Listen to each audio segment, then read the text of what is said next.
Hello friends, welcome to साउस of solutions. और आप देख रहे हैं रिएक्ट जेएस का फुल ट्यूटोरियल सीरीज। दोस्तों, जैसा कि सीरीज के पिछले वीडियो में हमने ये देखा कि रिएक्ट वीएस एंगुलर एंगुलर और रिएक्ट में क्या डिफरेंस है। जब भी हम कोई टेक्नोलॉजी चूज करने जाते हैं तो किन किन चीज़ों का ध्यान रखना होता है, कैसे हम आइडेंटिफाई करें कि हम एंगुलर पढ़ें या रिएक्ट पढ़ें। इन सारे चीज़ों का, इन सारे कन्फ्यूजन्स का आंसर हमने पिछले वीडियो में दिया है और बहुत ही कंप्लीट कंपेरिजन के तौर पर हमने बनाया है क्या क्या डिफरेंसेज हैं एक्चुअली रिएक्ट और एंगुलर में। जब आप चूज करने जाते हैं तो किन किन चीज़ों का ध्यान रखना होगा आपको, किस तरीके से आप दोनों में काम कर पाएंगे। ये सारी चीज़ें हमने पिछले वीडियो में बताया है। अगर आपने नहीं देखा है तो मैं आपको रिकमेंड करूंगा कि एक बार जरूर विजिट कीजिए इससे पिछले वाले वीडियो को, ताकि आपका कंसेप्ट क्लियर हो जाए। तब आपको और मजा आएगा इस सीरीज को पढ़ने में। ठीक है, तो अब हमें बात करना है कि वाई रिएक्ट। देखिए, ये सीरीज रिएक्ट जेएस का फुल ट्यूटोरियल सीरीज है। यहाँ पर हमें इस सीरीज को स्टार्ट करने से पहले हमें ये जानना होगा कि वाई रिएक्ट, हम रिएक्ट ही क्यों पढ़ें, कौन से ऐसे फीचर्स हैं जो हमें इंकरेज करता है कि रिएक्ट को पढ़ो। इन सारे चीज़ों को हम डिटेल्स इस वीडियो में कवर करेंगे कि हम रिएक्ट क्यों चूज करें, कौन कौन से फीचर्स हैं, कौन कौन से की पॉइंट हैं रिएक्ट का जिसे हमें पढ़ना चाहिए और हमें लगता है कि रिएक्ट ही पढ़ना चाहिए जिनकी पॉइंट के चलते। तो चलिए स्टार्ट करते हैं इस वीडियो ट्यूटोरियल को। और सबसे पहले अगर अभी तक आपने मेरे इस चैनल को सब्सक्राइब नहीं किया है तो काइंडली आप इसे सब्सक्राइब कर लें, ताकि मैं जैसे ही कोई नया वीडियो डालूं तुरंत आपको नोटिफिकेशन मिले और आप हमेशा अपडेटेड रहें। हम ये समझते हैं कि देखिए, कोई भी प्लेटफॉर्म हो, चाहे front end develop web application के लिए, ठीक है, बहुत सारे ऐसे प्लेटफॉर्म है। कोई भी प्लेटफॉर्म हो उसको तो आपको पढ़ना है, अच्छे से समझना है।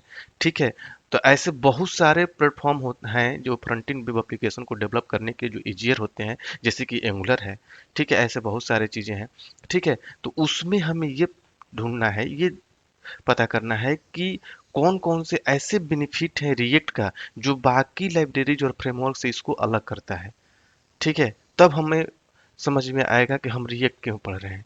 ठीक है, देखिए, कोई भी चीज़ें हैं, मान लीजिए हम किसी दुकान पर जाते हैं किसी चीज़ को खरीदने के लिए, या शॉप पर जाते हैं किसी चीज़ को खरीदने के लिए, तो अगर एक ही आइटम अलग अलग ब्रांड के अलग अलग तरीके के दिखते हैं तो हमें वहाँ पर आइडेंटिफाई करना होता है कि कौन सा चीज़ हमारे लिए सही है, कौन सा चीज़ उसको हम खरीदेंगे, किसमें क्या फ़ायदा मिल रहा है। ये सारी चीज़ हम आइडेंटिफाई करते हैं। उसी तरीके से हम टेक्नोलॉजी पढ़ने जाते हैं तो हमें ये देखना होता है कि कौन सा चीज़ ईजी है, कौन सा चीज़ सही है, उसको हम अ, पढ़ते हैं और उसको लर्न करते हैं। तो वही चीज़ हम यहाँ पर देखने वाले हैं कि रिएक्ट में ऐसा क्या है जो इसे फेमस बनाया है। ठीक है, सबसे पहला जो की पॉइंट है कि ये बहुत ही सिंपल है। बहुत ही सिंपल है। React JS is easy to learn and implement. इसमें आपको अगर जावास्क्रिप्ट का बेसिक अंडरस्टैंडिंग है तो आप इसको इजीली सीख सकते हैं और अच्छे से इस पर काम कर सकते हैं। इसका लाइफ साइकिल जो बहुत ही वेल डिफाइंड होता है। सब कुछ यहाँ पर कंपोनेंट बेस्ड होता है। कंपोनेंट बेस्ड कहने का मतलब क्या है आपको पता चल चुका होगा पिछले वीडियो में। अगर नहीं भी पता चला होगा तो आगे आने वाले वीडियोज में और भी हम इसको अच्छे तरीके से पढ़ेंगे। ये कंपोनेंट कैसे बनाते हैं, कंपोनेंट क्या होता है, every concept will be cover in this series. ठीक है, तो कहने का मतलब ये है कि ये बहुत ही अदर फ्रेमवर्क्स के कंपेयर बहुत ही इजी है। काम करने के लिए भी, लर्न करने के लिए भी ज़्यादा चीज़ आपको पढ़ने की जरूरत नहीं पड़ेगी इसमें। ठीक है, उसके बाद आपको है इजी टू लर्न। ठीक है, मतलब कि देखिए, जो चीज़ इजी टू लर्न होता है, अंडरस्टैंड करने में आसानी होता है, उसको इम्प्लीमेंट करने में भी बहुत आसानी होता है। ठीक है, तो ये रिएक्ट है, बहुत ही इजी टू लर्न है। इसको समझने में, पढ़ने में आपको दिक्कतें नहीं आती है, तो इम्प्लीमेंट करने में भी बहुत ही आसानी होता है। इसका सिंटेक्स बहुत ही अंडरस्टैंड करने वाला होता है। उसमें कोई भी कॉम्प्लिकेटेड सिंटेक्स नहीं होते। इसमें केवल आपको बेसिक नॉलेज होना चाहिए HTML CSS जावास्क्रिप्ट का, इतना काफ़ी है। और ये हर वेब डेवलपर को आता है। अगर नहीं भी आता है तो आप कोई टेंशन लेने वाली बात नहीं है। ये से जावास्क्रिप्ट HTML के सारे प्लेलिस्ट हमारे इसी चैनल पर अवेलेबल हैं, जाकर वहाँ से पढ़ सकते हैं, जो कि आपको रिएक्ट पढ़ने में बहुत हेल्प करेंगे। ठीक है, जावास्क्रिप्ट का बहुत सारे वीडियो डले हुए हैं, आप जाकर देख सकते हैं। उसका लिंक इस वीडियो के डिस्क्रिप्शन बॉक्स में अवेलेबल है, डायरेक्टली क्लिक करके जा सकते हैं। ठीक है, उसके बाद देखिए, कोई भी आपको नॉलेज है किसी भी प्रोग्रामिंग लैंग्वेज में। ठीक है, मैं ये एक एक्स्ट्रा एडवांटेज बता रहा हूँ। ठीक है, ये तो क्लियर हो गया कि रिएक्ट बहुत ही ईजी टू लर्न होता है। ठीक है, इसके अलावा भी अगर आप किसी दूसरे लैंग्वेज में काम कर चुके हैं, आपके पास एक्सपीरियंस है किसी प्रोग्रामिंग लैंग्वेज का, तो आपको एक्स्ट्रा एडवांटेज देगा रिएक्ट में काम करने के लिए। ठीक है, बहुत सारे लैंग्वेज जो होते हैं डोमेन स्पेसिफिक लैंग्वेज होते हैं, जिसको काम करने में, लर्न करने में बहुत ही डिफिकल्ट होता है, लेकिन रिएक्ट उसके कंपेयर में बहुत ही आसान है। ठीक है, इसको यूज करना, काम करना, पढ़ना बहुत ही आसान है।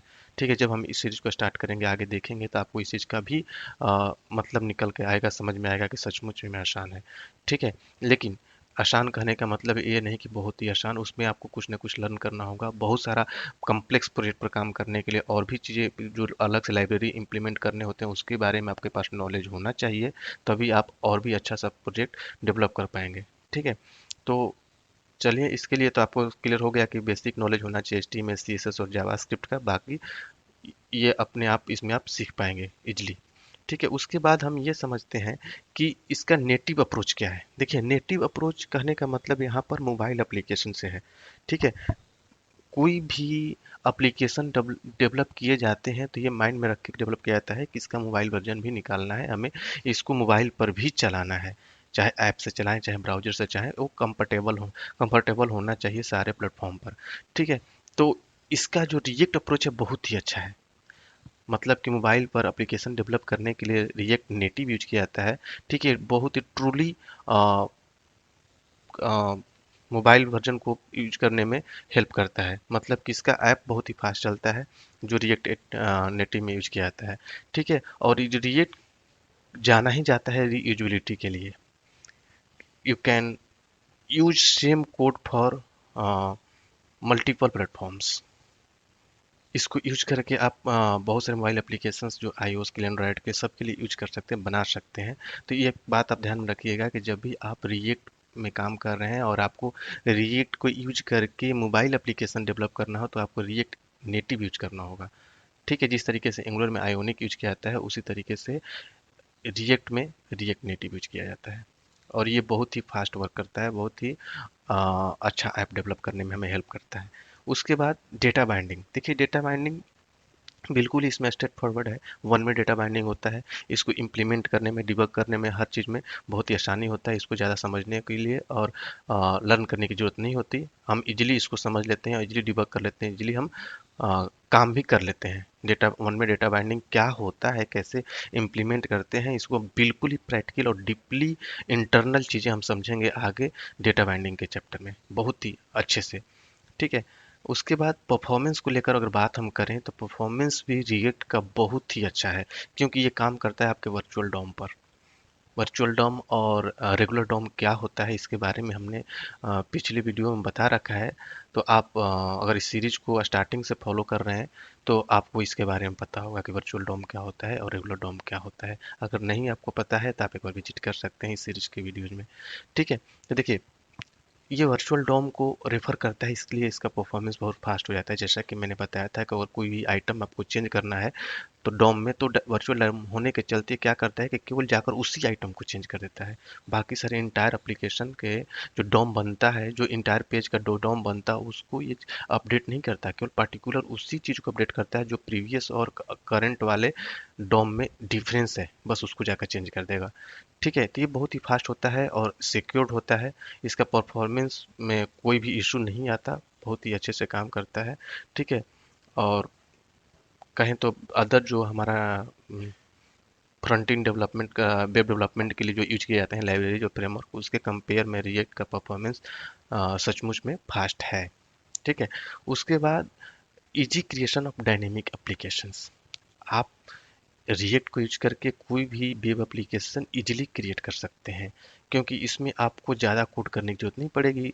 बहुत सारे फंक्शनैलिटी खुद ही प्रोवाइड करता है, जो कि अगर आप जावास्क्रिप्ट को जानते हैं, तो उससे भी आप जावास्क्रिप्ट का कोड भी इसमें लिख सकते हैं। मतलब कि इजीली कोई भी कम्प्लेक्स एप्लीकेशन को इजीली बना सकते हैं, कोई भी एप्लीकेशन डायनेमिक कर सकते हैं। क्योंकि देखिए, एक लाइब्रेरी है, फ्रेमवर्क नहीं है कि आपको फ्रेमवर्क के सारे गाइडलाइंस को पढ़ना है। ठीक है, लाइब्रेरी क्या होते हैं, किसी प्रॉब्लम को सॉर्ट आउट करने के लिए बनाए जाते हैं। तो अगर लाइब्रेरी के बारे में आपको पता है कि इसके अंदर कौन कौन से फंक्शंस हैं, तो फंक्शन लिखने की जरूरत नहीं है, वो फंक्शन आपके ऑलरेडी उस लाइब्रेरी में है। बस उसको आपको कॉल करना है और अपने पेज पर उसको इम्प्लीमेंट कर लेना है। तो इससे क्या होगा कि आपका कोडिंग जो होगा आपके पेज पर बहुत ही कम होगा, क्योंकि आपने उस लाइब्रेरी को इंपोर्ट करके इनहेरिट करके उसके फंक्शनैलिटी को यूज कर रहे हैं। और ये बहुत सारा फंक्शनैलिटी प्रोवाइड करता है रिएक्ट लाइब्रेरी। ठीक है, आपको पता ही है कि रिएक्ट जेएस जो है एक जावास्क्रिप्ट का लाइब्रेरी है। ठीक है, उसके बाद रियूजेबल कंपोनेंट्स। देखिए, रियूजेबल कंपोनेंट्स कहने का मतलब कि जो हम कंपोनेंट बनाते हैं, कंपोनेंट क्या होता है, building blocks of any react applications. ठीक है, देखिए जो भी हम एप्लीकेशन डेवलप करते हैं तो छोटे छोटे कंपोनेंट बनाकर उसको डेवलप करते हैं। अब कंपोनेंट्स क्या होता है, कैसे बनता है, हालांकि इस चीज़ को हम आगे बहुत ही डीपली पढ़ेंगे और बनाकर भी देखेंगे। ठीक है, हमने एक छोटा सा एग्जांपल, आपको याद होगा पिछले एक वीडियो में मैंने बताया था कि अगर आप कोई होम पेज डिजाइन कर रहे हैं तो फुटर के लिए, हेडर के लिए अलग अलग कंपोनेंट बना सकते हैं। ठीक है, तो उसको आप रीयूज कर सकते हैं। ये रिएक्ट का फीचर है।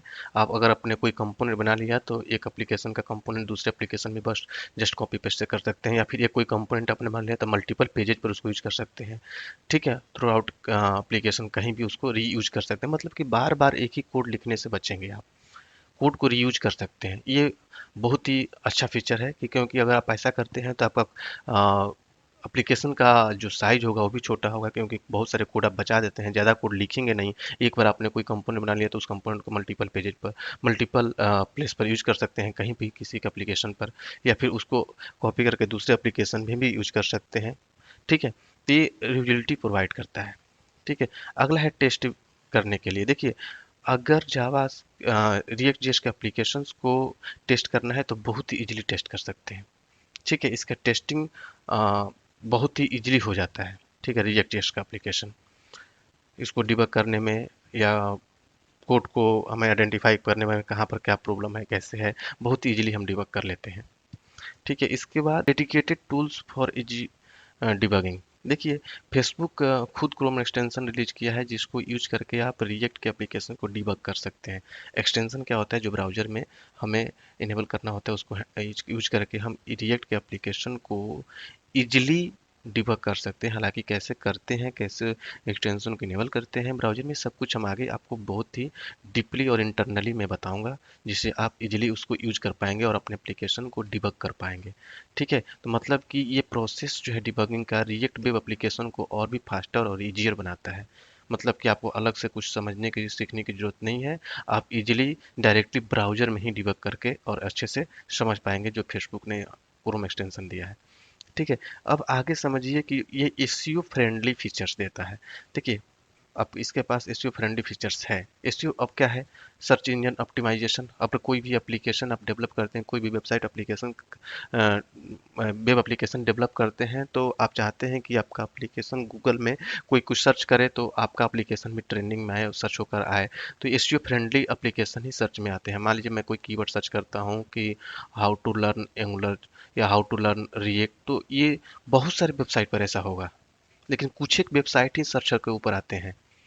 तो मतलब कि उसमें कुछ एसईओ का काम किया गया है, तभी वो ऊपर आ रहा है, नहीं तो बहुत सारे एप्लीकेशन में ऐसे कीवर्ड डाले हुए होते हैं तो सर्च में क्यों नहीं आते। बहुत सारे एप्लीकेशन जब डेवलप किए जाते हैं तो एसईओ को माइंड में रख के किया जाता है कि इसका मेटा टैग टैग कैसे रखना है, एट्रीब्यूट कैसे सेट करना है, इन सारी चीज़ों को। ठीक है, और बहुत सारे टेक्नोलॉजी ऐसे होते हैं कि जो एसईओ फ्रेंडली एप्लीकेशन डेवलप नहीं कर पाते हैं, क्योंकि जो उसका डोम बनता है उस तरीके से नहीं बनता। ठीक है, तो यहाँ पर वर्चुअल डॉम जो होता है रेंडर होकर रिटर्न करता है, वर्चुअल डॉम जो ब्राउजर को दिया जाता है इसमें। तो ये क्या होता है कि एसईओ फ्रेंडली फीचर्स को प्रोवाइड करता है। रिएक्ट में जो एप्लीकेशन बनते हैं एसईओ फ्रेंडली होते हैं। आप रिएक्ट में एप्लीकेशन बनाएंगे तो एसईओ पर्सपेक्टिव से भी बहुत ही अच्छा वर्क करेगा, अच्छे से सर्च होकर आएगा, अगर उस तरीके से एसईओ के जो कीवर्ड्स एट्रीब्यूट्स होते हैं उसको सेट करते हैं। ठीक है, उसके बाद होता है कि ये हेल्पफुल डेवलपर टूल सेट। ठीक है, अनदर इम्पोर्टेंस ये है कि रिएक्ट जो है यूजर फ्रेंडली डेवलपमेंट प्लेटफॉर्म है।